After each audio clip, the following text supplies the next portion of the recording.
Oh,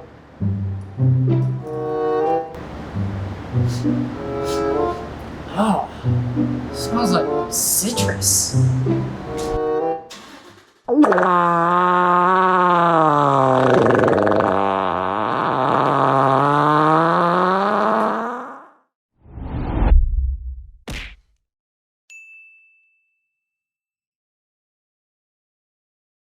Welcome back, everybody, to the MMC YouTube channel.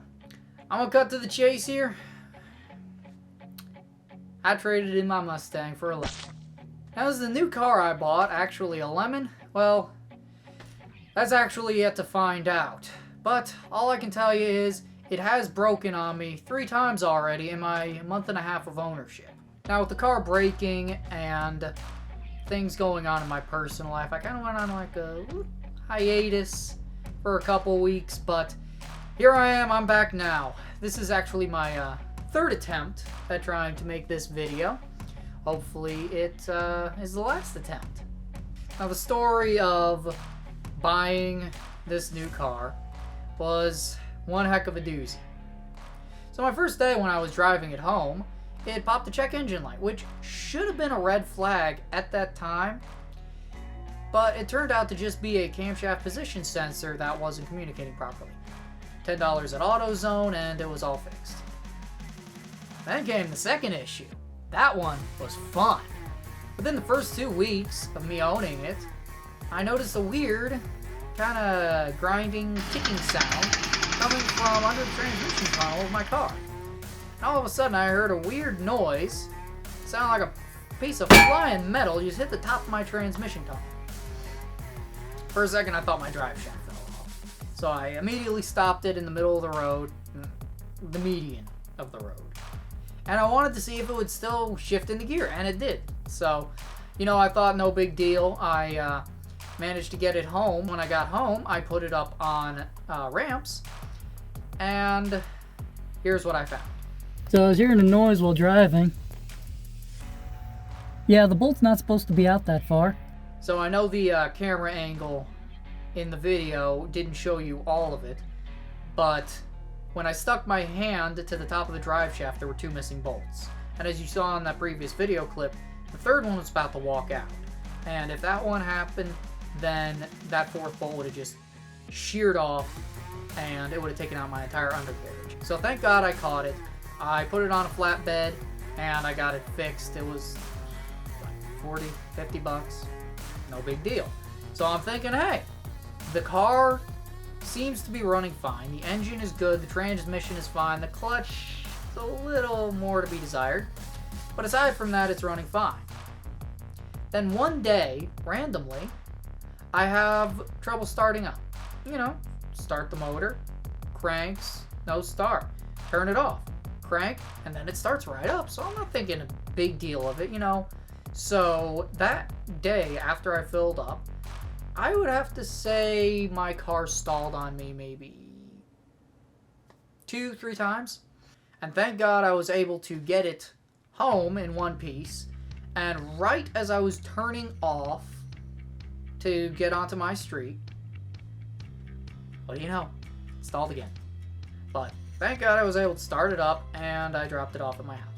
So the next day when I went to work, I brought the truck. That's what I do when one car doesn't work. And the next day, after I got home, I was going to film this video right here. And when I was coming home, after trying to film it on my phone, my car stalled going 60 miles an hour, and I just barely managed to pull over my car into a dirt patch on the side of the road. Not to worry, we are still flying half a ship. It sat there probably for hours before it would start. And when the tow truck finally arrived, they put it on the roll bed. I brought it to a shop, and I actually caught the guy when he was dropping the car off at the shop. And he was driving it off the flatbed. And the mechanic I took it to told me that there was absolutely nothing wrong with the car. He could not get it to act up, stall, have any fuel issues whatsoever. I wasn't satisfied with that. I took it to a second mechanic. Told me the exact same thing. No fuel issue, nothing acting up, just starts up, runs and drives. Now, since I got the car back from the shop about a week ago, I have taken it probably a good 150 to 200 miles within the past week, and no problems acting up on me whatsoever. This is the weirdest issue I have ever seen. You know, my mechanic told me to just drive it, and you know, if it breaks, it breaks, and then if it breaks, you know, we'll know what to fix.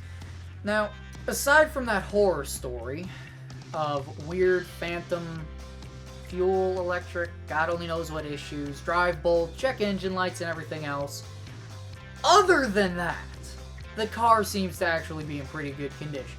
The paint is much better than my previous, the V6. It has one or two chips on the hood, which is easy to replace. It's got some swirl marks, some scratches, but I bet you, you know, any detailing shop worth its weight could buff those out and paint correct them easily. The interior is also good. There's no tears and rips in the seats like there was on the previous V6 Mustang. God, I remember snack holders. And the seats have handy little holes that you can store snacks inside of. The developers at Ford were really thoughtful. But on the serious topic, the interior is completely vinyl wrapped black. It's flat black, not a gloss black. It could use some touch-ups. Now, I bought this car in Nashville, which is actually kind of funny, because if you've ever heard of Ramsey Solutions, they have the baby steps, and one of the big things is getting out of debt and not buying expensive cars on credit. And, God, I feel like Dave Ramsey's just going to come after me and, you know, like spank me or whoop me or something for what I did. Right under his nose, too. You are stupid.